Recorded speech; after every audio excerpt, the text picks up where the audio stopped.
residents are facing. I am a proactive person and I believe in prevention being better than cure. And given this role, I would like to get to the root cause of these issues and resolving them before it starts to affect the lives of our people. I love change and I love challenge. And I know that it is time for a change and I'm up for the challenge. Some of the challenges that I will prioritize in the Surrey Cloverdale area are figuring out the cause of crime, overdose, mental health issues, homeless situations, protecting our seniors, developing our kids and our youths, and putting the right resources in the right places. And during this time of pandemic, it's about taking care of our people financially, physically, and with moral support. I feel that this isn't the time to paint a bright big picture and to go after who is promising the world. This is about getting through this crisis by working together. And let's not get lost in illusions. Let's start the change by addressing real problems by real people. And my belief and our belief is that it should always, always be people before politics. Thank you. Marvin, your turn for an opening statement. Thank you. I'm Marvin Hunt. I'm running with the BC Liberals in Surrey Cloverdale, and it's my privilege to seek election once again. I've had the awesome privilege of being able to serve the residents of Surrey and Cloverdale, first of all on Surrey School Board, then Surrey Council, and now provincially. Well, we've been through tough times before. As we think of COVID today, we've been through tough times before. We had restraint in the 1980s. We had the NDP downloadings during the 1990s. We had the global recession of 2007. And of course, we have the lockdowns today. But I have the experience in building an economy, in building a city and the economy of this city while keeping our taxes low. That's why I'm proud to be a part of the BC Liberals, because we get things done. You remember Kevin Falcon, who four-laned the number 10 highway. That had been a priority of Surrey Council for years. We got the South Fraser Perimeter Road built, the Port Mann Bridge. We brought SFU to the Surrey campus. We built the beautiful engineering building that SFU has there today. We see the Surrey Memorial Tower being expanded, the expansion of the emergency ward, the Jim Pattison outpatients. We get things done while keeping taxes low. I have the experience. I'm committed to Surrey. I love this place. And yes, my children, my grandchildren live here, so I have a real stake in the future of Surrey. And that's why I'm asking you to vote for Marvin Hunt and the BC Liberals. Thank you. Thank you, Marvin. Rebecca, please, your turn for opening statement. Thank you, Walter. I'm Rebecca Smith. I'm running for the BC Greens in Surrey Cloverdale. I am, I'm sure, a familiar name to most people who have lived in Cloverdale for any period of time. As I ran last provincial election, I have been intrinsically involved with the Chamber, and I run Surrey Hospice Society as well. I've sat on a number of boards throughout the community and throughout the province, all with an eye to making our lives better.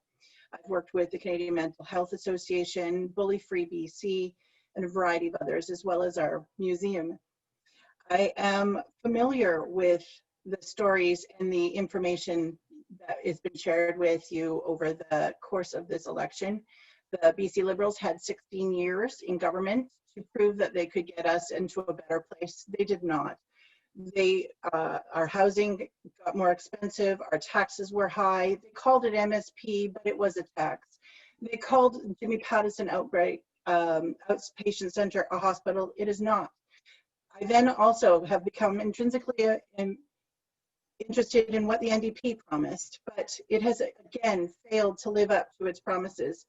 I'm here representing the BC Greens because I believe in people and policy before political game playing and pandering to rich donors. We need to make sure that people have good outcomes. We need to have a sustainable earth and a community where we can all live healthy and know that our future is intact. BC Greens have been holding the BC NDP to account for the last 3 years. Most of the things that we've come up with and the BC has gotten pushed forward has been because we have supported it and because we pushed for it. We make government accountable. We need accountable government at this time. We need people put first, not political game playing, not power grabs. We need to know that we will get healthy, we will get better, and we will survive. This is about economic, physical health, mental health, spiritual health, and community health. And we need all of that to be sustainable into the future. We need to do it now. You need to act now and not leave your children holding the bag. BC Green is the only. Okay, Rebecca. Rebecca, sorry. You've exceeded the 2 minutes. Next up, thank you, Rebecca. Mike Starchuk, your turn for opening statement. Thank you. My name is Mike Starchuk, your BC NDP candidate for Surrey Cloverdale. I would like to take the time right now to acknowledge that I'm participating in this event from the lands in which we gather to traditional and unceded territories of the Coast Salish peoples, specifically the Kwantlen, Katzie, Semiahmoo, and Tsawwassen First Nations. A little bit about me. In 2014, I retired from the Surrey Fire Department, holding the position of Chief Fire Prevention Officer. My 32 years of service as a first responder, firefighter, and public safety officer have provided me with the firsthand knowledge and unique perspective on the growth of the city and its citizens. I'm proud to be one of the founding directors of the Surrey Firefighters Charitable Society, which is one of the most recognized charities in Surrey. In 2013, I was awarded the Queen Elizabeth II Diamond Jubilee Medal for my dedication to my community. In 2014, I was honored to be elected to Surrey City Council. I enjoyed that opportunity to work hard on behalf of my community. There, I chaired the Agriculture and Food Security Committee, the Environmental Sustainability Committee, the Diversity Committee, and co-chaired the Seniors Committee. I continue to focus on the improvements in areas of agriculture with my work helping out with our farmers and ensuring our seniors have the care that they need. Now I'm running to represent the people of Surrey Cloverdale. I'm excited to be part of the John Horgan BC NDP team and look forward to addressing the issues that are important to those living here. Issues as the economy, education, the schools we need, healthcare, a new hospital and cancer center that's coming to Cloverdale, and the pathway out of the COVID-19 pandemic. Surrey Cloverdale is moving in the right direction, and we can't afford to take a step backward with Andrew Wilkinson and his BC Liberals. On October 24th, I ask you to cast your vote for me and the entire John Horgan BC team. I look forward to representing the city I love, the city I've called home for over 50 years, the city that I work, live, and play in. Thank you. Thank you, Mike. Marcella, your turn for opening statement. Your mute button's on. Hi, my name is Marcella Williams.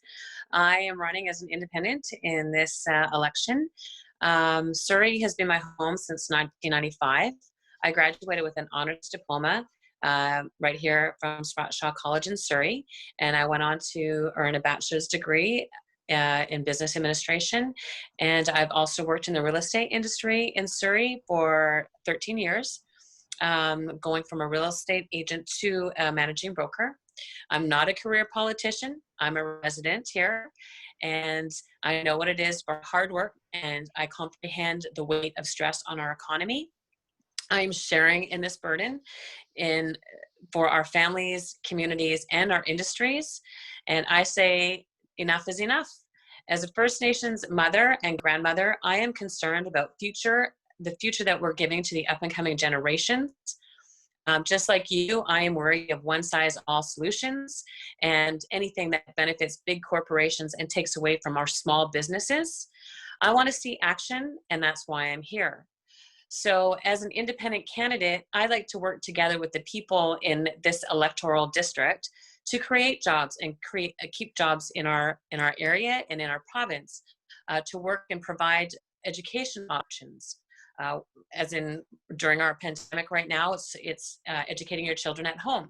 I like to get to the bottom of the health issues concerning our province, including our seniors that are residing in residential homes or care homes. I'd like to end censorship and implement fair media reporting practices. These are things that have been brought to me by the community that I've spoken to. I want to build relationships and work together on issues that concern the people in this constituency as well as around the province. I'd like to stop neglecting the people and involve them in decision making, including our First Nations people. I'd like to end government monopoly. Marcella, you ran over your 2 minutes. Thank you, Marcella. Stephanie, could you? Thank you. I care deeply about our community and our province. I've had the honor of representing our community for 11 years. And as an MLA and cabinet minister, I've proven I can get things done, and I'm asking for the chance to do more. For 16 years, 5 elections, the people chose the BC Liberal Party. It doesn't mean all the decisions we made were popular, but each election, the voters have their say, as they do again this time. I'm proud of what I achieved during my time in government, specifically the Single Parent Employment Initiative, helping thousands of single parents move from income assistance to good jobs, finding homes for record numbers of kids waiting for adoption, and piloting tuition waivers for kids from care. In the 3 ridings I've had the honor to represent since 2009, not including other Surrey investments, there were 3,700 new school seats opened and an additional 2,700 seats were underway last election. But there's more I'd like to accomplish. Equal pay legislation and accessible housing legislation, for example. Amongst the people running, I believe there's a common desire to make a difference for others, but there are very different approaches to what we believe the path forward should look like. So thank you to the Chamber for providing this forum today for all of us to share our ideas with the voters. I believe in personal responsibility, in free enterprise, and the ability of creative citizens to grow the economy and find the most innovative, sustainable ways to provide services to others. It's not easy to govern. It's a tough job and it takes a strong team with lots of different experiences and perspectives. The BC Liberals are that team. Our growing community needs a continued strong voice in Victoria, and I would like to provide that for Surrey South. Thank you. Thank you, Stephanie. Pauline, opening statement. Thank you. My name is Pauline Greaves, and I'm the candidate for the NDP in Surrey South. As a newcomer, and given our current situation with COVID, it is difficult to get to know me being a newcomer in 1 minute segments. So here I'm about to give it to you in the nutshell. I'm a mother, I'm a taxpayer, I teach in the School of Management, was a high school teacher, an officer in the military, and a resident of Surrey for over 25 years. I have 4 degrees. Not because I had a lot of time, but because in our society, having a degree will gain the average person entrance to the domain. But for women, Indigenous population, Blacks, people of color, we are not going to be handed the keys to the boardroom. If we want entrance, we have to kick the door down. I understand the issues and the challenges that youth and women face on a daily basis. As executive director of the Downtown East Side, I've seen young people aging out of the system and end up on the street with no support. I have seen women try to get their lives back together, dealing with addiction, homelessness, violence, and mental health. These are real issues. But I've also seen the potential and hope for the future of what good services and quality education can bring. As a diplomat advising ministers of education, what I saw was what targeted and using our tax dollars effectively can achieve. I was a Liberal from the day I was eligible to vote, but the BC Liberal Party no longer represent me. They do not represent my interests. They don't care about social justice, equity, and equality. They talk about them, but they don't demonstrate them. These are crucial values for me. These are reflected in the equity policies of the BC NDP party, and that is why I'm running with the BC NDP. Thank you. Thank you, Pauline. Tim? Tim, yeah. Yeah, I'm here. Thanks for having me. Thanks for hosting. Good to see you all again. It seems like we're seeing each other more regularly. My name is Tim. I've been in Surrey for about 16 years. I grew up in Alberta, and I joined the Canadian Armed Forces when I was 17. I served in the Canadian Navy for 7 years. And then I moved here and I worked at a nonprofit for over 10 years, mentoring youth in the Surrey South area. I also had the opportunity to work with kids in addictions and in the criminal justice system. And I ended up with a master's degree in whole systems design, which studies living systems theory. And have been running a consulting company. And then in the last 5 years, I bought a small construction company. And I was a very average business owner that was working until a week or so ago, and I found out there was nobody running for Green in the riding. And so I started out wanting to get them on the ballot. And then in the last week, I've just been, I don't know, I've just had a crazy amount of emotion in this. And I've been totally moved by people in our communities that are passionate about stopping fracking, about the NDPs lying about and campaigning that they were going to stop LNG, and then signing the deal. And I just get emotional thinking about it. I can't believe this is real, what I'm saying. I can't believe somebody would campaign, say they're going to stop oil and gas, and then proceed to give it up to $1 billion in subsidies. How does that happen? I'm not a politician till yesterday, but how does that happen? You can talk about throwing money at things and building sky trains, and they're pulling money out of hats like rabbits, things that they couldn't do even 3 months ago. And so it's appalling to me. And I still believe that Canada is not like some of the countries that we might border, and we can have real truth politics, honesty, and people can campaign and they can do what they say. And the Green Party. Okay, so thank you everyone for your opening statement. We'll now go to the first question, which is regarding the economy. In order, we'll go with Marvin Hunt first. Marvin, what is your plan to reopen the economy? Is there a goal we need to hit before life will get back to normal? Well, in order to start the economy and restart the economy, we need immediate help for everyone. And that immediate help will help the unemployment levels, the business failures that we're facing. And that is why our proposal is to eliminate the PST for 1 year and then raise it to only 3% for 2 years. This will be putting money back into people's pockets and help stimulate the growth of small business by people actually getting out and spending their money again. It makes everything on sale. And so housing affordability, the new car affordability, you name it. The family of four that would have an earning of $60,000 per parent would save about $1,700 in the first year, about $979 when the tax is at 3%. That money will be stimulating the economy as people are spending. Also, we're looking at childcare and dealing with the helping mothers to be able to get back into the workforce. That being $10 a day care for the lowest incomes, and that being graduated up with the goal of creating 10,000 new childcare spaces so that we can have the right childcare available for every parent. Thank you, Marvin. Rebecca, you're next. What is your plan to reopen the economy? Is there a goal we need to hit before life will get back to normal? Thank you, Walter. What we've learned from COVID-19 is that our economy is intrinsically linked to our health and our environment. We cannot have an economic recovery without having it be sustainable and future focused. Therefore, the Greens are proposing a clean recovery plan where we focus our investments on emerging technologies. We talk about moving towards a carbon neutral economy, and we make sure that we are making good sense in our investments, not playing accounting games like the NDP proposed with their LNG investments, with the fossil fuel subsidies that both the Liberals and the NDP have done.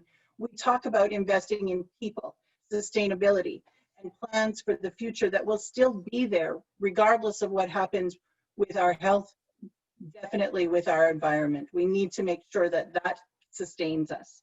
We need to talk about putting together a huge investment fund towards sustaining businesses that work with innovation. Clean BC was a great idea, but it's only. Time's elapsed. Thank you, Rebecca. Mike Starchuk, your turn, same question. What is your plan to reopen the economy? Is there a goal we need to hit before life will get back to normal? Thank you, Walter. I mean, these are tough times. I mean, there's many families that are struggling to make ends meet. I've got a friend that has a restaurant, and with the close down and the reorganization of the seating plan, they know how hard it is to survive in the pandemic that's there. But I'm pretty proud. I'm very proud of what John Horgan and the work the BC NDP has done, keeping people safe during the pandemic. We've relied on the science and the advice of Dr. Bonnie Henry, and we've got a plan to recover in this economy. And I would hope that all the candidates agree with what comes from Dr. Bonnie Henry. The BC Liberals PST plan, though, would mainly help those people that are at the top, not for those that need it the most.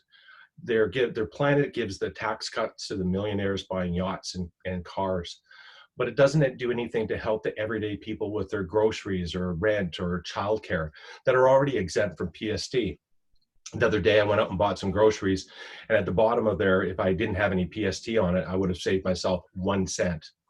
So our recovery benefit program gives $1,000. Sorry, Mike, time's up. Thank you, Mike. Marcella, same question. What is your plan to reopen the economy? Is there a goal we need to hit before life will get back to normal?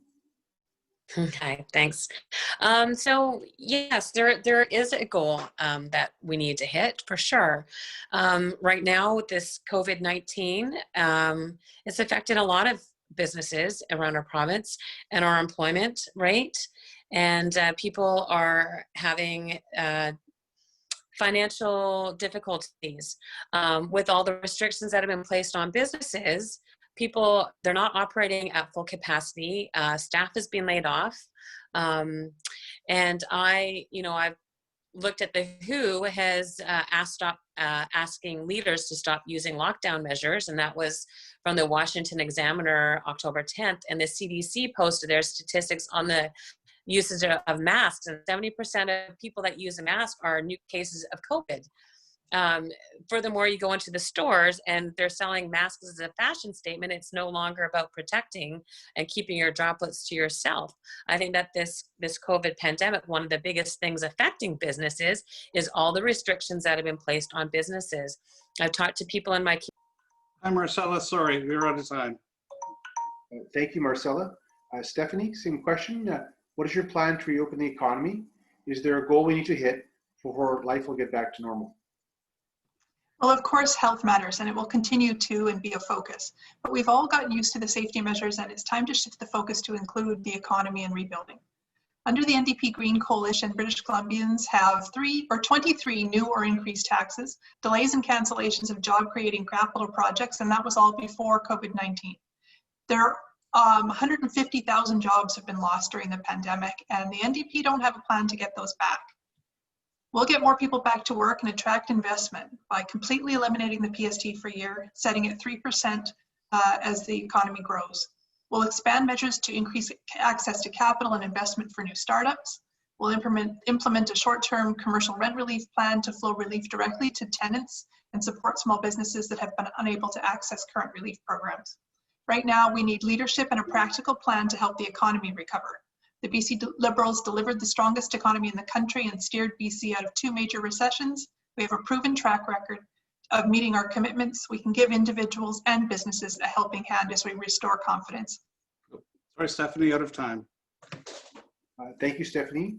Pauline, same question. What is your plan to reopen the economy? Is there a goal we need to hit before life will get back to normal? Pauline, your mute button's on. If you can hear me, please unmute. Okay, can you hear me? Absolutely. Hello? Yes, Hi. We can hear you. Hi. Go ahead, Pauline. Sorry. Okay. Yes. So we know that the pandemic has put additional stress on the wholesale budget, and many of the actions that John Horgan's government have taken in the restart of the economic recovery are helping people find training and job opportunities to get back to better financial footing. And this includes having given a one-time $1,000 direct deposit to families that meet the criteria, and for single individuals, $500 deposit. This benefit will reach 80% of the people that really truly needs it and for the things that they need it for. Also giving help to families in terms of free transit for children up to the age of 12. To support local business during the pandemic, the NDP has also put in place targeted PST rebates for small and medium-sized business buying new machinery and equipment. And we're trying to do as much as possible given the situation and working with families that are truly struggling. Thank you, Pauline. Tim, same question for you. What is your plan to reopen the economy? Is there a goal we need to hit before life will get back to normal? Hi, thank you. Well, I think all three parties are going to do what the NDP has been doing, which is providing as much financial resources as we can to help keep the economy afloat.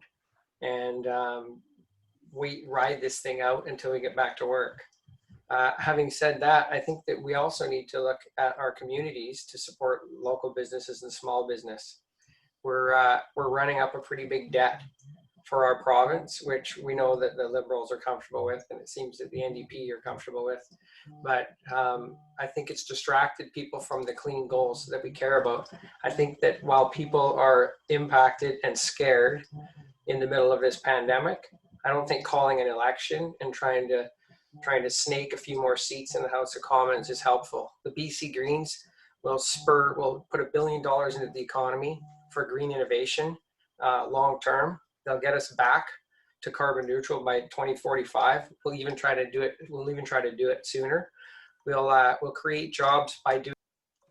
Hi, Tim. Sorry, we've run out of time. Thank you, Tim. Aisha, same question. What is your plan to reopen the economy?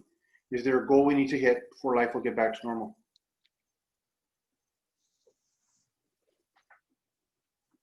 Sorry, yes, definitely. And we feel that with the awareness around COVID-19 and our stores are taking precautions they have under Dr. Bonnie Henry's advice, it is time to ensure retail, restaurants, recreations are able to safely open.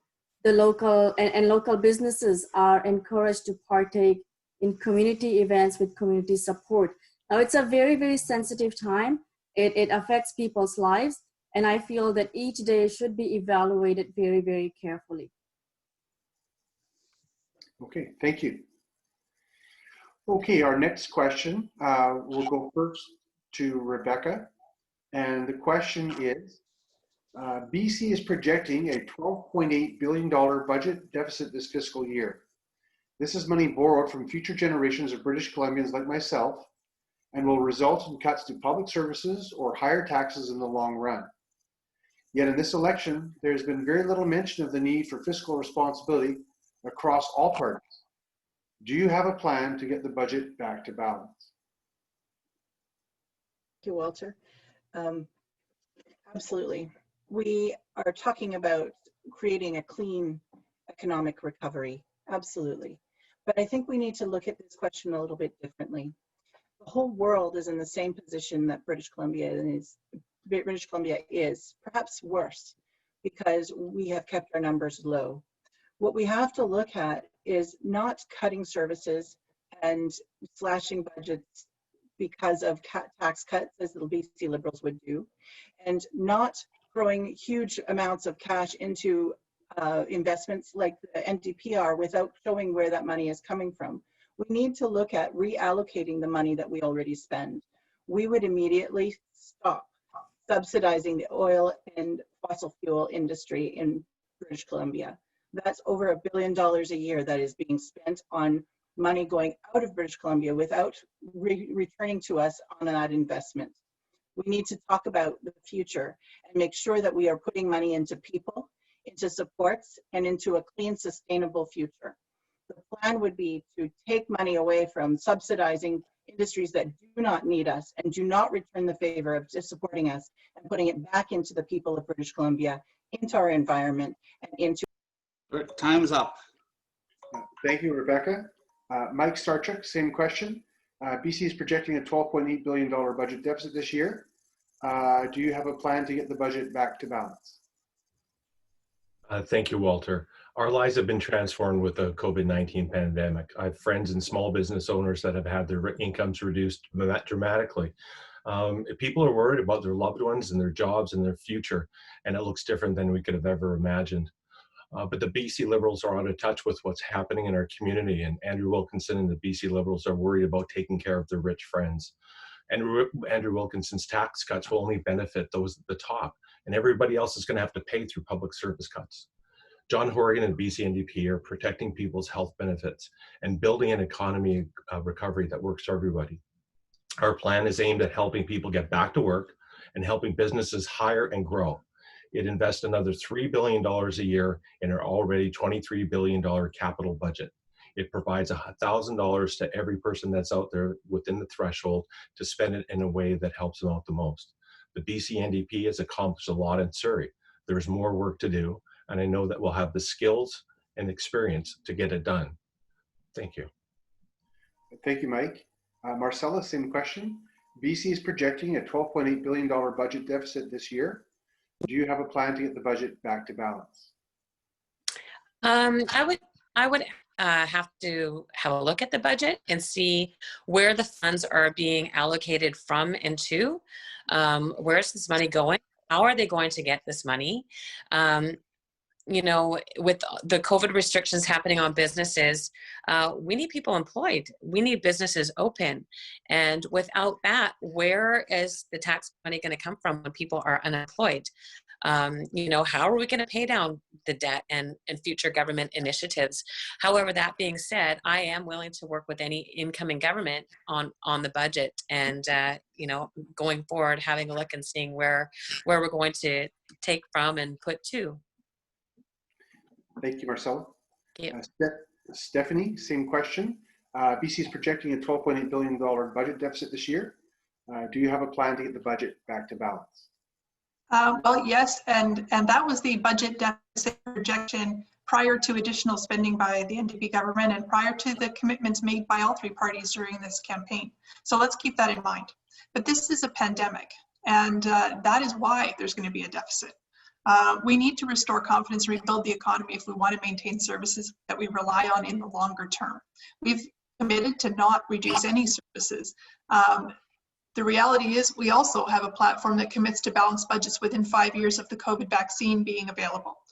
The pandemic is a once-in-a-century disruption that requires all governments to take extraordinary measures, and all three parties in the legislature work together to confront that threat to public health, and we're committed to tabling a comprehensive fiscal plan in fall of 2021 to be passed as a part of Budget 2022 to get BC on track to balance the budget once the pandemic is over.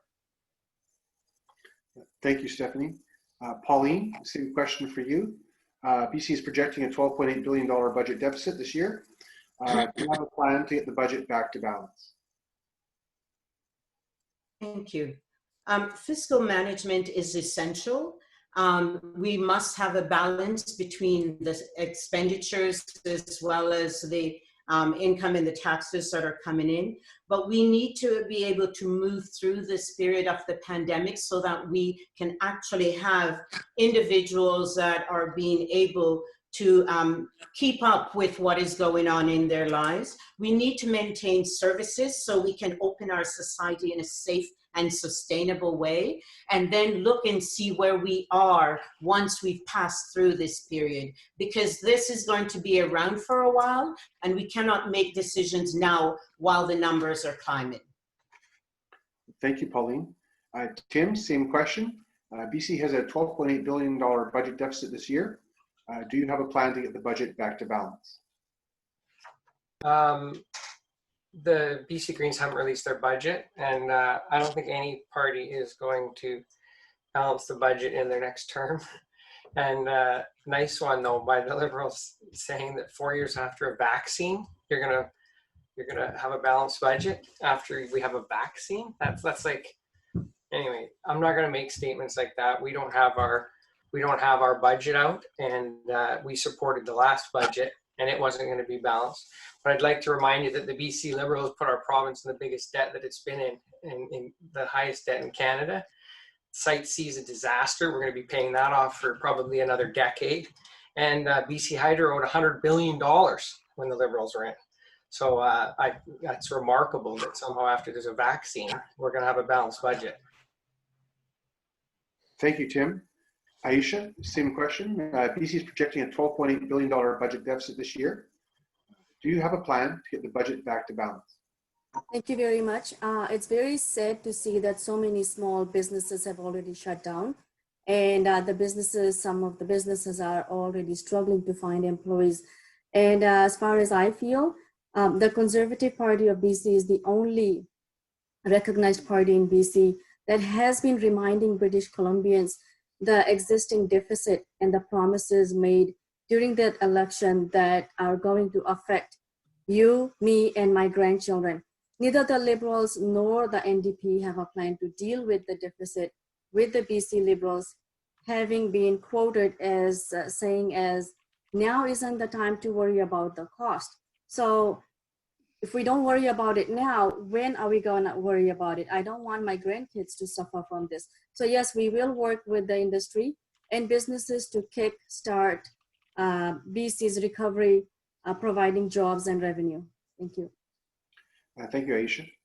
Marvin, same question. BC is projecting a $12.8 billion budget deficit this year. Do you have a plan to get the budget back to balance? Yes, absolutely. We have a 5-year plan that we are working on to rebuild the economy. And as you rebuild the economy, more people are working. And as more people are working, more taxes are coming in. And as the taxes come in, that's how you get back to building the economy and balancing the budget. You don't do it by raising 23 taxes as the NDP has done to just kill business and kill what is happening in the economy. You build the economy, and that's how we get money. Thank you. We'll now turn to our third question of the evening. We'll lead off with Mike Starchuk from the NDP. What is your position on the proposed hospital development plan for Cloverdale, Surrey?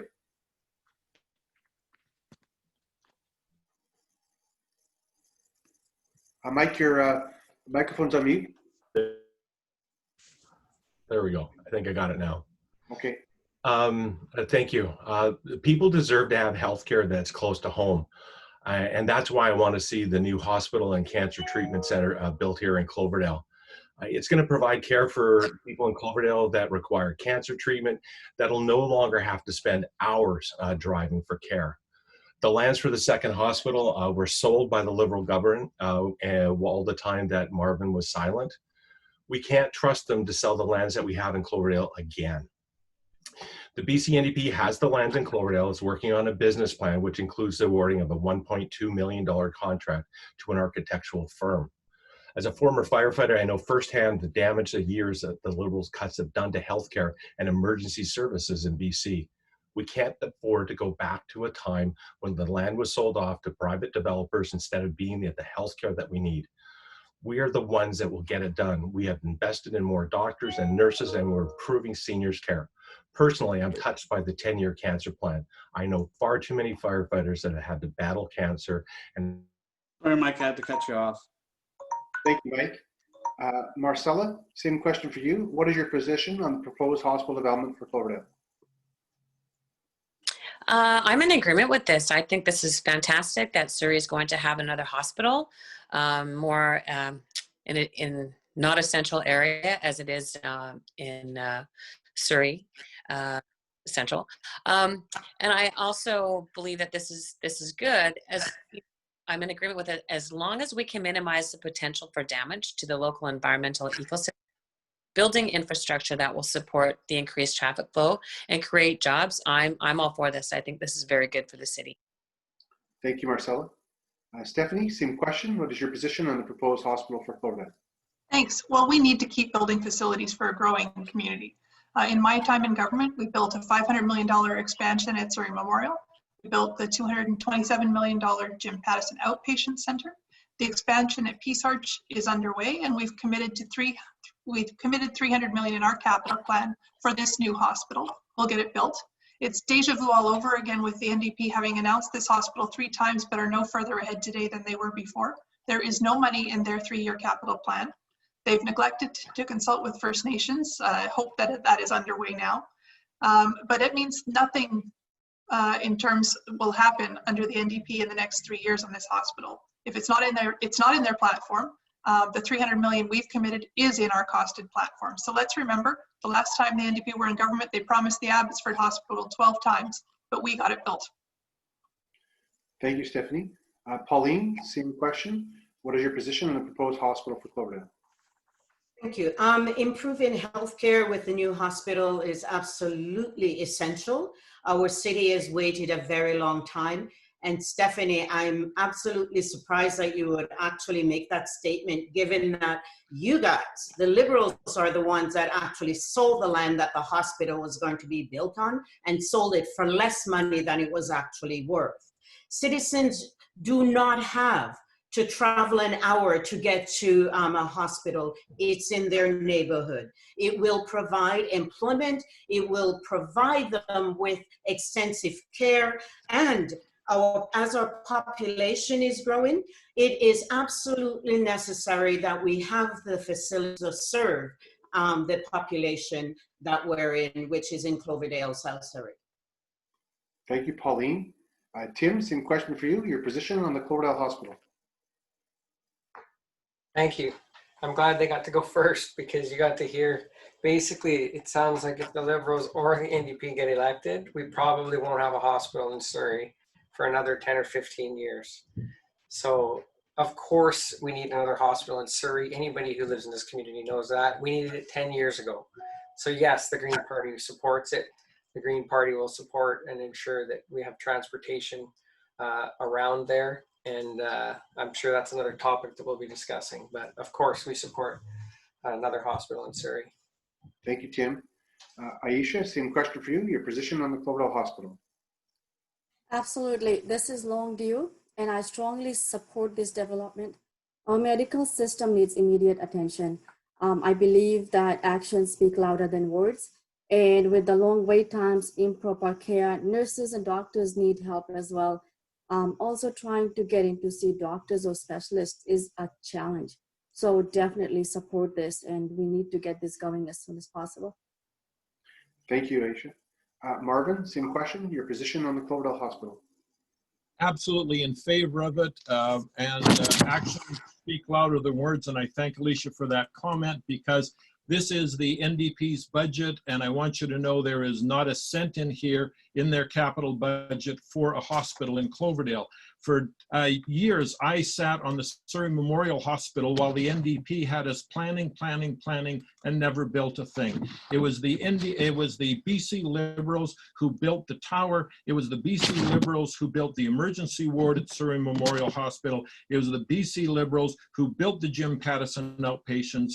And the reason why it wasn't built on the site at number 10 and 152 is simply because the doctors didn't want to go there. They wouldn't go there. They wanted it closer to Surrey Memorial so that they could do their rounds with a shorter transportation. Now is the time. Let's get Cloverdale done.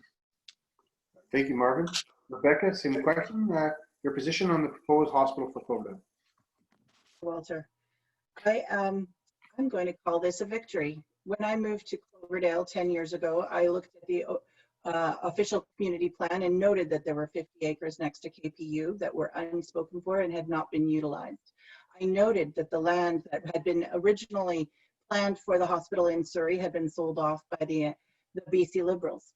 And I have been lobbying for this community and a hospital for Surrey for 10 years. It made sense to put it right next to a school where there is going to be opportunity to train people to populate and be employed in that hospital. It made sense to put it there because it is an enormously developed area. We could serve both Cloverdale, South Surrey, as well as Langley, which is also hard pressed with only one hospital. Surrey is gaining people by the amount of 1,100 to 1,500 people every month. We have been underserved by only having one hospital for so long. It is past due. And the only reason that we don't have it is because of political game playing and Surrey Hi, Rebecca. Sorry, we ran over a minute. Thank you, Rebecca. We'll now go on to our fourth question of the evening. Marcella, you'll be up first. Do you have a position on a truck bypass avoiding congestion that would be created by a new hospital in Cloverdale? As long as we can minimize the potential for damage to the local environment and ecosystems, building infrastructure that will support and increase traffic flow and create jobs to make this project go ahead, something I'd be willing to work on with other members of the government in finding a feasible solution, also taking into consideration any First Nation territories that are within this area. So it's looking at all of the lands, agricultural lands, the ecosystems, infrastructure, how will this affect the community? But if it will help alleviate traffic problems, I am for this. Thank you, Marcella. Stephanie, same question. Do you support a truck bypass to avoid congestion that would be created by the new hospital? There's no doubt traffic patterns will be impacted by a new hospital in Cloverdale, and transit will also need to be addressed because there isn't really currently any transit coming to that area. We'd need to work with the City of Surrey, TransLink, and our First Nations in the area to determine the necessary and best solutions as the project is developed. Thank you. Steph, that was good. Thank you. Pauline is next. Same question. Do you have a position on a truck bypass that would be created? Sorry. As part of the design process for the new hospital, it will address a number of different areas, and one of those will be the traffic impact. It will have to do a traffic impact study to ensure how they're going to deal with the traffic and come up with some solutions. That will be handled and in consultation with the city government. RFP has been awarded for the design and will cover a range of different things, including the traffic situation and potential for the impact of traffic on that route. Thank you, Pauline. Tim, same question. Do you support a truck bypass to avoid congestion created by the new hospital? Yes, I support. Again, I can't imagine somebody wouldn't support efficient transportation around something as big as a new hospital. We support it. We obviously have a passion and a conviction about clean BC and target goals and electrical vehicles and electrical transportation and new transportation. So we want it to be a holistic approach to not just specifically for the hospital, but for the whole area and the whole city and obviously the whole province. Okay. Aisha, same question. Would you support a truck bypass to avoid congestion near the new hospital? Definitely would. I live only a couple minutes away from where this proposed hospital is going to be, right across from Highway 10. And traffic is already getting worse day by day. And a bypass would definitely help the situation. This should be a priority since I know residents in Cloverdale area do not have easy access to SkyTrain and are limited to public transit. So yes, definitely. Thank you, Aisha. Marvin, same question. Would you support a bypass to avoid congestion created by the new hospital? Well, historically, the truck bypass for Cloverdale actually went on 52nd Avenue, which actually goes right through the hospital site. So then where are you going to put this? Are you going to go south of the railway tracks? Well, as soon as you go south of the railway tracks, you're now in the agricultural land reserve. And I don't think they're going to be in favor of a truck bypass going through there. So it's a challenge. But again, the development permit process will in fact do a study of the traffic and how it needs to be mitigated. And I think the first thing we need to do immediately is let's start at coordinating the lights along number 10 highway, because it's just a mess of red lights and congestion there. And I think we got some short-term solutions as well as getting the actual plan that comes from the development permit process. Thank you, Marvin. Rebecca, same question. Would you support a truck bypass to avoid congestion created by the new hospital? Indeed, I would. In fact, as chair of the advocacy committee on the Cloverdale Chamber of Commerce, I've worked with community stakeholders as well as different levels of government to talk about what is needed to make sure that not only is the traffic mitigated, but also the walkability in the area is made safer for both the students, the hospital, and local residents who shop along 56 at the various businesses along there. We've been talking about this, we've been working on it and looking to make plans for the future, not just with transit, but also with the bypass and various other transportation answers to this issue. It's been a really big problem. There have been deaths along that corridor, and we need to see to it immediately. Thank you, Rebecca. Mike Starchuk, would you support a truck bypass to avoid congestion near the new hospital? Thank you, Walter. I'm really happy that we're even talking about this, because I think if it was up to the BC Liberals, we wouldn't be talking about a second hospital that was in the area here in Surrey. As a former city councilor, I understand how traffic management works and that there needs to be a traffic impact study before the construction of the hospital to determine what the need is. We need to have the subject matter experts tell us how the traffic patterns are going to change with the hospital based on the day-to-day, hour-to-hour visits that would be there. With the BC NDP government, we're committed to a hospital in Cloverdale, and that includes a cancer center. There's already been an RFP for an architect to show where the hospital is going. And there is a need for a traffic impact study, and we'll work with the city of Surrey. With the SkyTrain that's coming up to Langley and the possible improvements to the Cloverdale area, those are other things that will help remove some of the vehicular traffic from that area inside of Cloverdale, which would actually be an asset to the truck traffic that's there. But like, Mike, we had to cut you off. Thank you, Mike. We'll now go to question number 5, which should be interesting. This first person up is Stephanie Cadieux. It's regarding tolls. Stephanie, what is your position on whether to bring back tolls to various highway crossings like the Port Mann, etc.? We've been clear, there's no going back. There will be no tolls on infrastructure that we build moving forward. That was very clear. Pauline, same question. For me, absolutely not. It's a barrier to all the citizens, the residents that live in Surrey. Surrey residents should not be penalized because the Liberals allow for land to be so high so that people had to move out of the city core and then charge them toll in order to get to work. So absolutely not. The NDP is committed to remove the tolls and will continue to support this position. Thank you, Pauline. Tim, same question. Yeah, but just for obvious reasons, I again have to state nobody in an election is going to say they're going to bring back tolls. So we're not going to, but I'm just saying these questions are like, anyway. Again, we're not going to bring back tolls. We need a better traffic strategy other than building. We can have 10 lanes of traffic going into Vancouver because our city's going to grow 10 times in the next 10 years. We need other transportation systems so that people can get around the Lower Mainland with electrifying systems and transit in different ways. We can't just build more and more and bigger and bigger and bigger bridges. Thank you, Tim.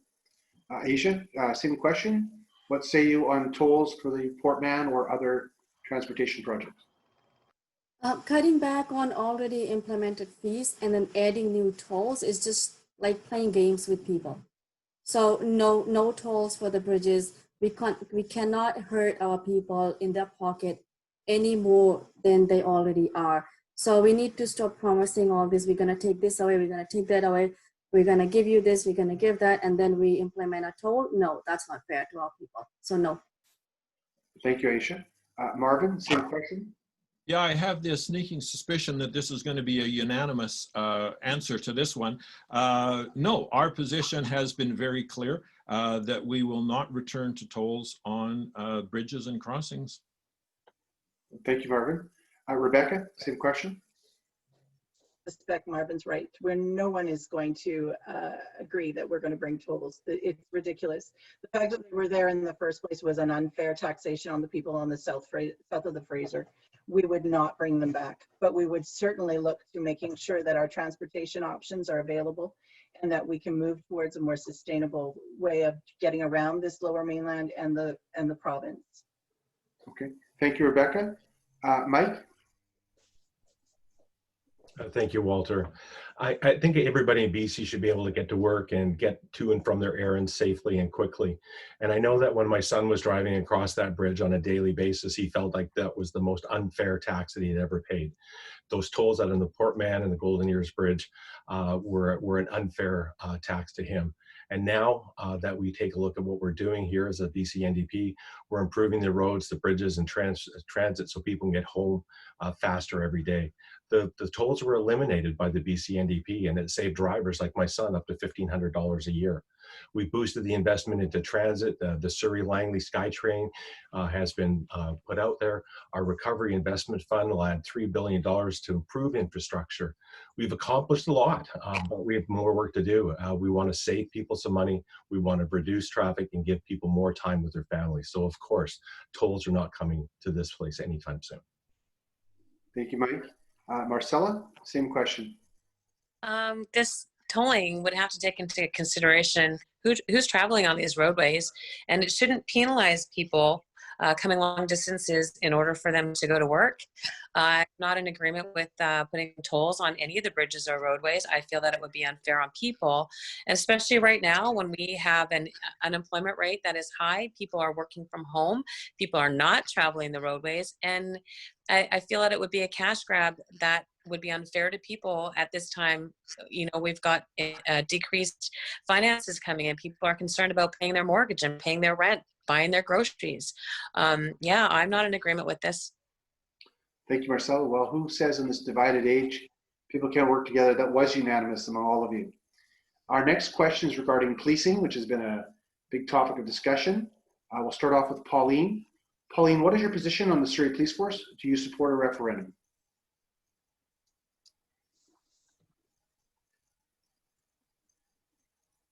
Pauline, your mute button's on. This is a very interesting topic. I think the first thing is that we really cannot trust anything that Andrew Wilkinson is saying, because he is coming out and he's actually contradicting statements that Stephanie and her colleagues had put out that basically said that this was a municipal decision. He said that he would have a referendum, and then he won't tell anyone whether or not what the time period is until after the election. That is going to be advisory rather than binding. Why do that at this stage? It is a municipal decision. Yes, the people of Surrey deserve a government that listens and respects them. As a resident, I want my concerns to be heard, and I want to know about the costs. But this is something that the mayor and council needs to address. Thank you, Pauline. Tim? Yeah, this is definitely a hot topic in Surrey. My new Green Party inbox is full of some very loud statements about the way that this thing is going. The Green Party doesn't have an official statement. They think it's primarily a municipal issue. We'll be talking with the leader tomorrow, so I can give you my personal views. And I personally think it's a missed opportunity for us to put Surrey on the map, maybe nationally. And I would go a step further and maybe look at implementing an unarmed police force, the first in Canada, like we see in other countries of the world, so that we can deal specifically with the vulnerable and the people that RCMP aren't trained for. You don't need somebody coming in with a cop when you're depressed or anxious, or you have anxiety, or you're not able to feed your kids, or you're having mental health issues. People coming in with a gun and dragging you away. All right, Tim, you're out of time. Aisha? Big topic again. I believe the people of Surrey need to deal with the local governments on this decision. And we don't believe the provincial government should be mandating referendums on local governments, local government. Okay, thank you. Marvin? Yes, thank you.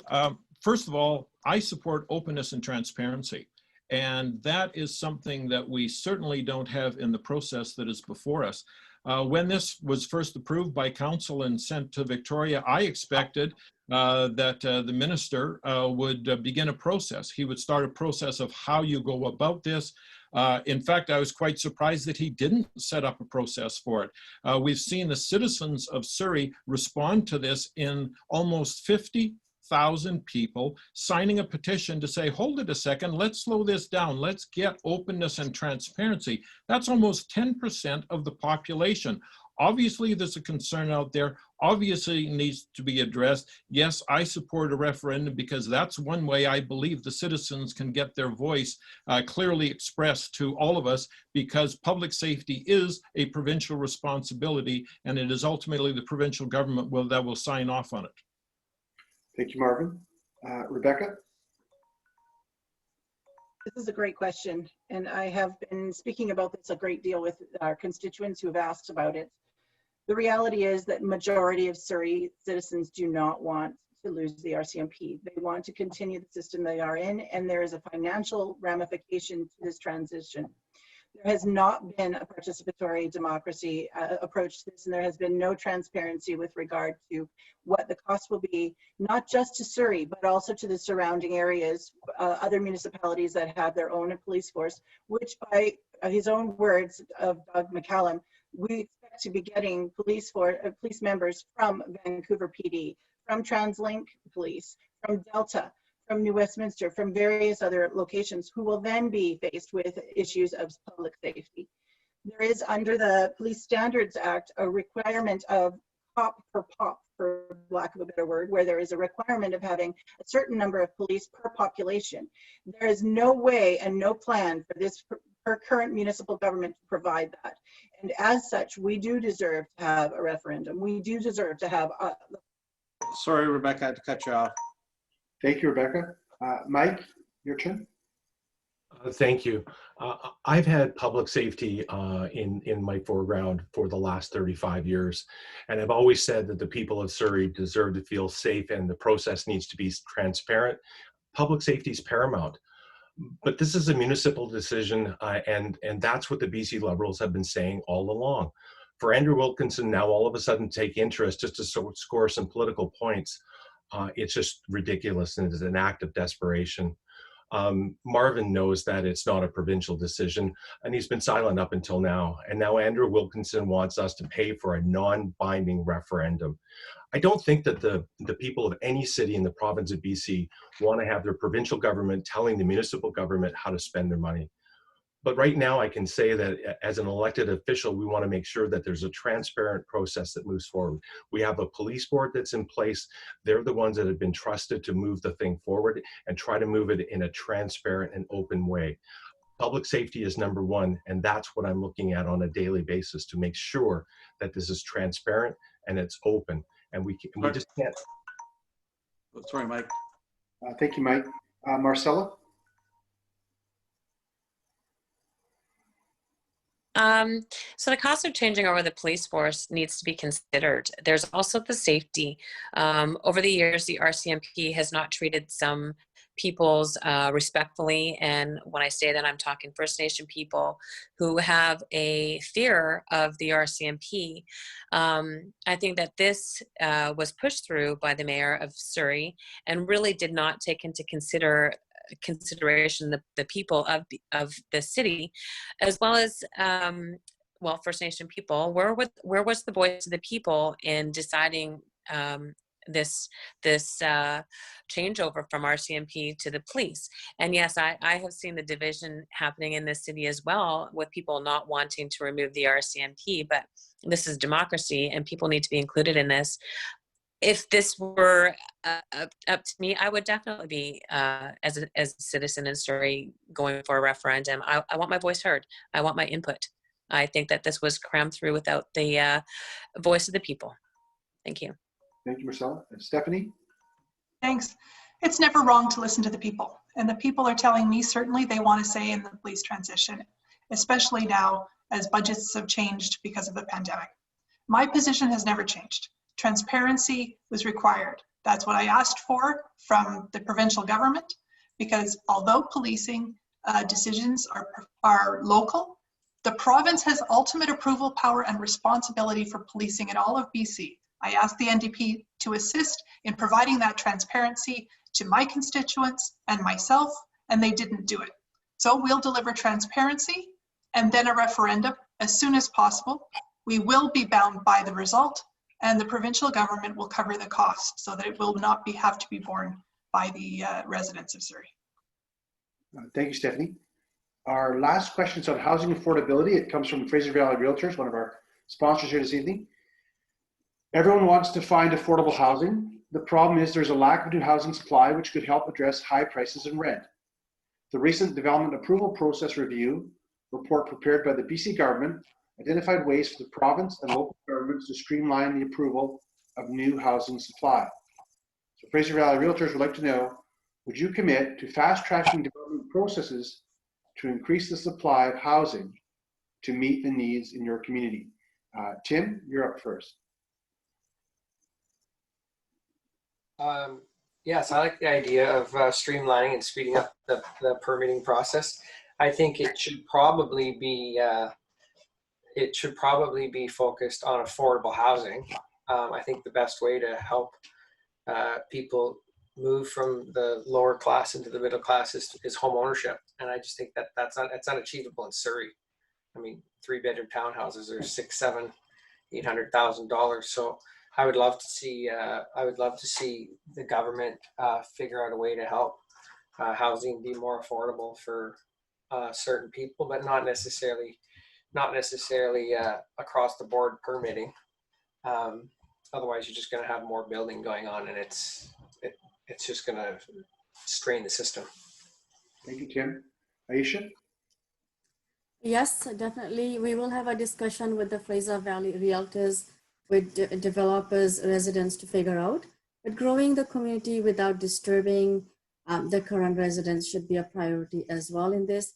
The growth and development should be in such a way that it should reduce stress in our local area, and also not to be a nuisance to local businesses and current population. Development will reduce stress on housing market in terms of cost and availability. And development should not only focus on residency, but infrastructure as well. Thank you. Marvin? Thanks. The issue covers an awful lot of ground, and I don't think just fast tracking works, because having been a counselor, I know we fast tracked this, that, the other thing at various times, and eventually it all slowed down.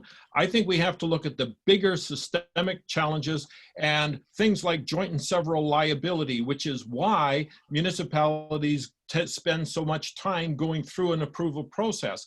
We need to have incentives for municipalities on their housing projects to enable them to demonstrate increased construction and supply of housing. We need to work with them concerning the tax structure. We need to look at the whole official community plan process and how compliance with that works. And again, working at ways to speed up the process so that we can get approvals and we can get that more quickly. Because right now, my understanding is that on multifamily, we've got 11 months to get a building permit. That's after you've already got the rezoning. So it's a huge problem.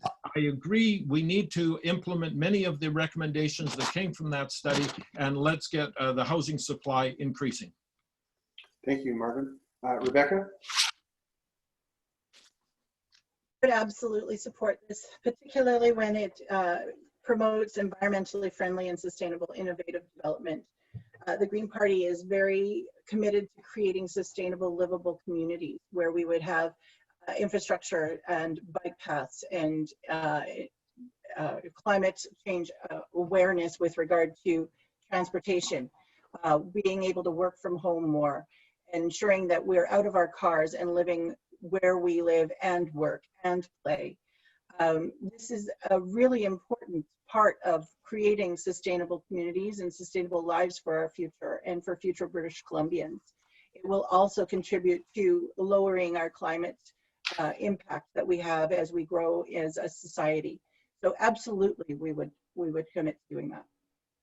Thank you, Rebecca. Mike? Thank you, Walter.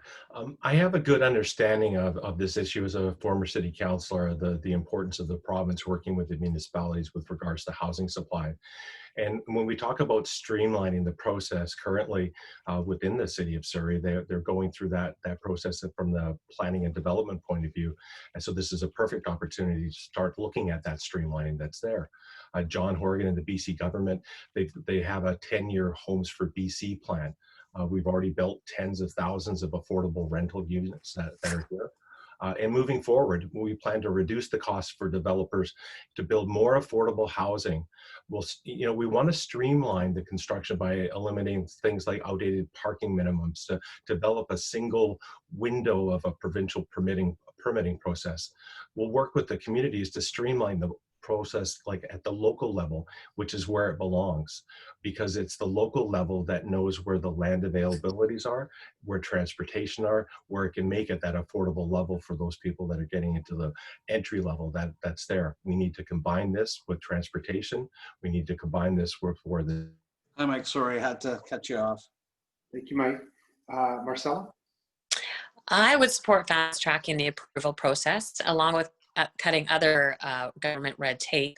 And I would fast track it for affordable housing that's going to have the infrastructure that's going to support the new homes and the families and community plans that may involve shopping malls and whatnot in the area.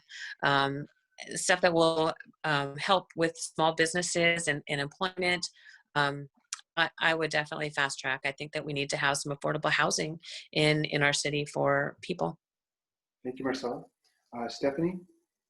Thanks. The NDP government promised a lot in the 2017 election to lower housing prices, provide a renter's rebate. They did neither. Housing prices are up, rents are up, and there's no renter's rebate. The NDP won't even attempt to define the word affordable. They've completed only 2,900 units of the 114,000 they have in their promises. At that rate, it'll take them 100 years to keep their promise.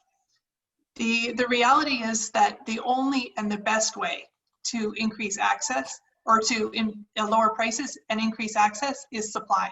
So yes, I support tax and permitting changes to boost housing supply, working with municipalities, including both rental and market housing, to increase choice and improve affordability. We'll increase the supply of fully accessible units as well, so that people with disabilities can also find homes that work for them. And we'll support and develop cooperative housing and other alternative ownership models to increase access to the housing market. Thank you, Stephanie. Pauline? Thank you. My question to Stephanie is that if it was so easy to do and you thought that you had the plan, the Liberals were in power for 16 years. Why didn't you do it? It is the affordability issue is one of the biggest issues for us. And because of ongoing speculation and stuff, most of us cannot afford a home. And we keep moving further and further out of the city. So if it was really that easy, you had 16 years. The NDP has been there for 3.5 years. We have actually put in place a 10-year plan. Freeze rent to the end of 2021. Provide the renter's rebate that you're talking about, because it is based on income testing and it will be going forward, and reduce some of the construction costs that is taking place. This is a big issue that is requiring ongoing investment and ongoing implementation to allow for it to benefit many individuals in our society. You could have done that. And Oh, sorry. Thank you. Now, Scott, can we give each candidate 1 minute for closing? Would that be sufficient? Well, I 2 minutes. So it's only 5 to 6. So if we have 2 minutes each. That sounds better. Okay. So each candidate will now receive 2 minutes for closing. Aisha, you're up first. All right, thank you. Just want to say thank you everyone for your time, and we need to walk in the shoes of our people. We need to get to the root cause of the issues. Crime in Cloverdale is increasing. So instead of thinking about putting more police force in, why are we not putting the resources in trying to figure out why all these issues are happening? So let's be proactive, get to the cause of the issues before it's too late. Let's fix the challenges before they actually become a problem. And let's make this place an affordable place to live in. Why is the homeless situation getting so out of control? And so I want to say is vote for me, Aisha Rihanna Bali, so I can help fix all these issues, so I can walk in the shoes of our people and make a difference in our community, make this a safer place to live in. Thank you. Thank you, Aisha. Marvin, you're up next. Yes, thank you. Again, I'm Marvin Hunt. I have the privilege of running with the BC Liberals here in Surrey Cloverdale. I again want to thank you for the privilege that you have given to me to be able to serve you in elected office. I'm proud to be a part of the BC Liberals, where we are making our commitments to you to, in fact, complete the replacement of the Massey Tunnel with a new bridge, to get that back on track and get that congestion dealt with. $8 billion we're planning to spend over the next 3 years to rebuild BC, to rebuild the transportation system. That, you know, when we talk about the Patella Bridge, what do we see? A 4-lane bridge replacing a 4-lane bridge. Now that's looking forward ahead. And what are they doing? They've got a special deal for their sweetheart unions, so that only 19 preferred unions by the NDP are allowed to, in fact, be involved in these construction processes. That raised the price of the Patella Bridge by $100 million. It's doing $400 million extra up in the Kicking Horse Pass. We are committed to getting things done, to building things. That's why in that we are committing to that Sky Train to get to Langley. We're committing to the new hospital. We're committing to a new model in childcare, because Stephanie doesn't like to blow her own horn, but let me just say that from 2005 to 2017, the BC Liberals created 39,959 spaces, or 3,300 spaces each year. Whereas the NDP, well, in their 3 years, they've got 2,000. So we're getting things done. We have a history of getting things done. And that's why I'm asking you to vote for Marvin Hunt, the BC. Sorry, Marvin, we're out of time. Thank you, Marvin. Rebecca? Thank you for the opportunity to talk to people tonight. It's really important that everyone be engaged in our governance and in our democracy. What I'd like to talk about tonight is really, really about the people. We have to talk about why you want to participate in democracy, and that is finding a new way for the future. You need to be able to trust the people that you put your name next to their name. You need to trust the leaders and the politicians that you put in government, because what we have seen over 16 years with the BC Liberals and over 3 years with the BC NDP is that they will promise you everything that they can during an election cycle. They will tell you that they will not cater to their rich donors. They will not cater to the unions and their special interest groups. They will tell you that they will defend climate change and the environment and not invest in fossil fuels or LNG. They will tell you what you want to hear in order to get to the power that they want. And then they will do what they want. They will do what serves them. This election is being called in the middle of a pandemic, regardless of your safety, regardless of agreements that were signed, regardless of the need for a stable governance, where over the last 6 months, my understanding that it has been the most cooperative legislature that we have ever had in British Columbia in moving us forward through this health crisis. But instead, John Horgan called an election in order to grab more power. That's ridiculous. It puts you in jeopardy. It puts everything into perspective, because he's only interested in having unaccountable power. The BC Liberals did nothing in the 16 years that moved us forward into a better economy for our environment or sustainability. They increased the cost of housing in British Columbia. They let money laundering go unchecked in our casinos. We have seen the BC NDP come in and bring a few good things, absolutely, with the urgings of the BC Greens. Sorry, we're out of time. Thank you, Rebecca. Mike? Mike, your mute button's on. There we go. Thank you to the Cloverdale Chamber and the Fraser Valley Real Estate Board for this opportunity. As a former firefighter, I know how desperately we need a second hospital and cancer treatment center in Surrey. And as a parent and a grandparent, I know how important funding to our education system is. And creating an economic plan to get out of this pandemic is a top priority. Unfortunately, Marvin Hunt has been silent on the issues that matter most to the people at Surrey Cloverdale. Marvin Hunt stood on the lands where a new hospital would be, but then looked the other way while the land was sold by Andrew Wilkinson. Even the Surrey Panorama Liberal candidate agrees that that was a wrong decision. Marvin Hunt wants to hold a non-binding referendum on policing and have the people pay for it. The BC Liberals are out of touch, and nothing could be more evident than the silence of Andrew Wilkinson on the issues of sexism and homophobia, and lately of the racist Facebook remarks made towards Indigenous people that were made by Marvin Hunt on Orange Shirt Day. John Horgan and the BC NDP are building a second Surrey hospital, including a cancer center. The BC NDP is protecting our province through COVID-19, and I know John is looking out for our families as the economy recovers. What we can't afford not to do right now is cuts to hospitals and school. The SkyTrain in Langley has been committed by the BC NDP, and the jobs that come with building that line will boost our economy during construction phase. And there'll be an environmental benefit once in operation by lowering greenhouse gases due to the relief of vehicle congestion. So on October 24th, I'm asking you for the support to join the government as the first BC NDP MLA for Surrey Cloverdale and the first professional firefighter ever elected in BC. Please vote for me and John Horgan's BC NDP team. Thank you. Thank you, Mike. Marcella? I dedicate myself to listening to the constituents in the Surrey Cloverdale riding area. I like to be a voice for the people. I like to take their needs and concerns forward into the as a member of the Legislative Assembly.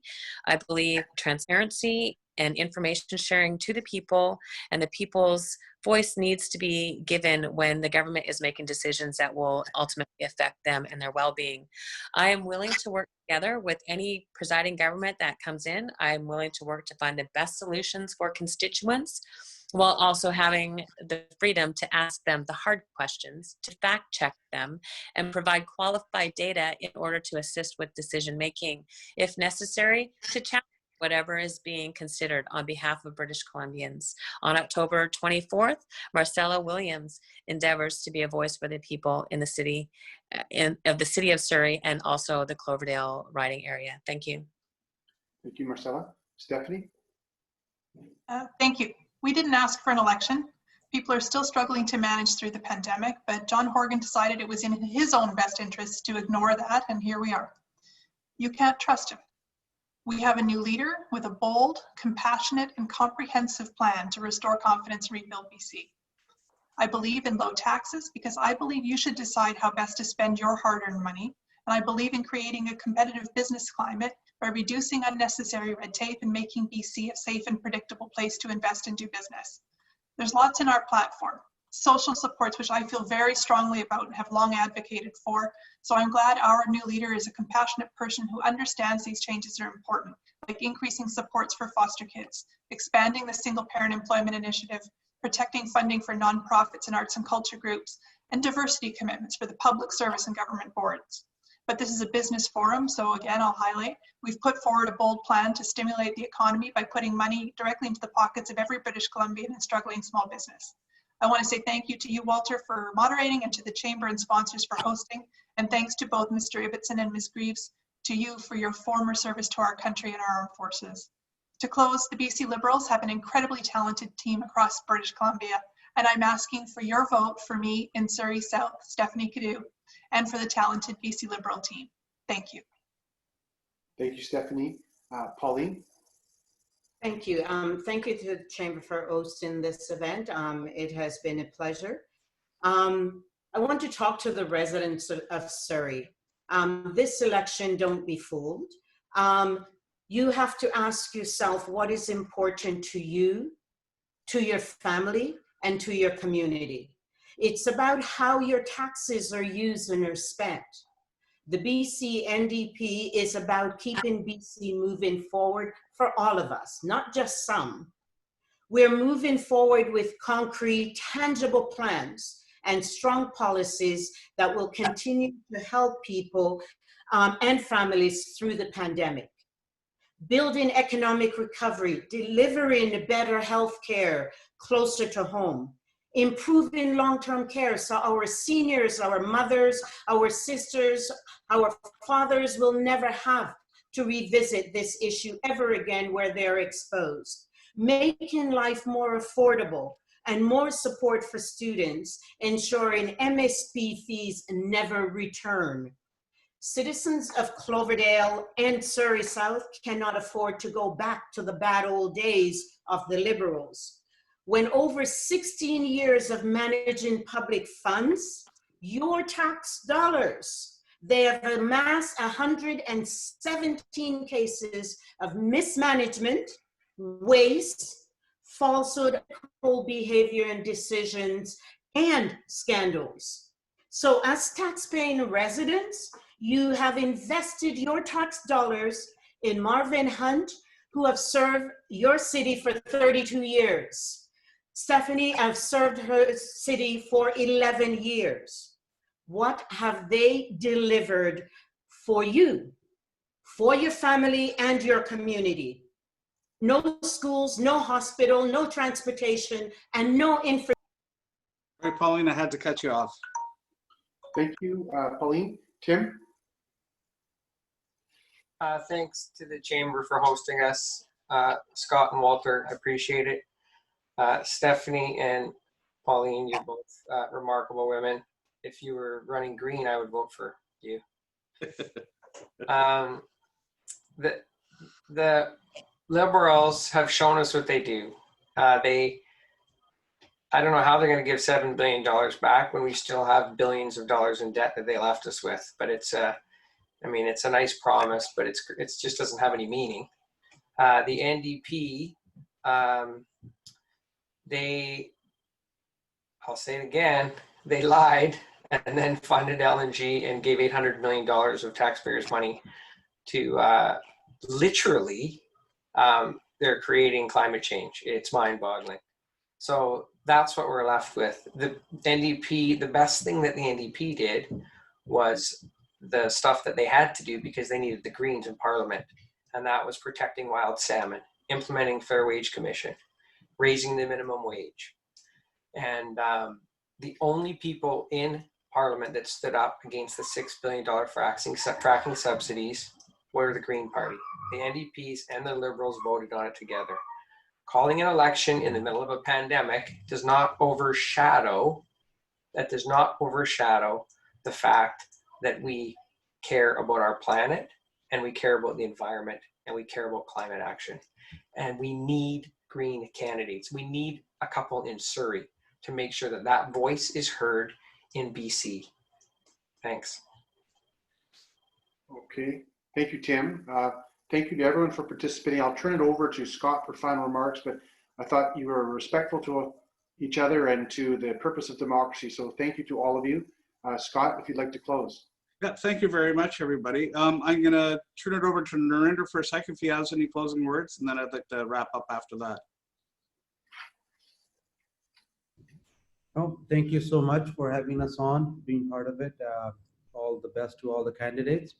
Wish you luck. Thank you, Scott, for setting. Thank you very much. I just want to take one note and apologize to everybody. I don't know if you noticed, we were having some issues with our chat. There was a couple of people that seemed to hijack it. And being new to the webinar function, it took me a few minutes to figure out how to get rid of it. So I know I've been going back and forth trying to close chats for a while as well. So to those people that would do that, you're kind of defeating the purpose of why all these great people are here wanting to represent our beautiful communities of Surrey, Cloverdale, and Surrey South. And again, everybody, I'll let you run off because I know you guys all want to go watch the Leaders Debate. And again, thank you very much. Okay, thank you. Thank you, everybody. Thanks. Thank you, everyone.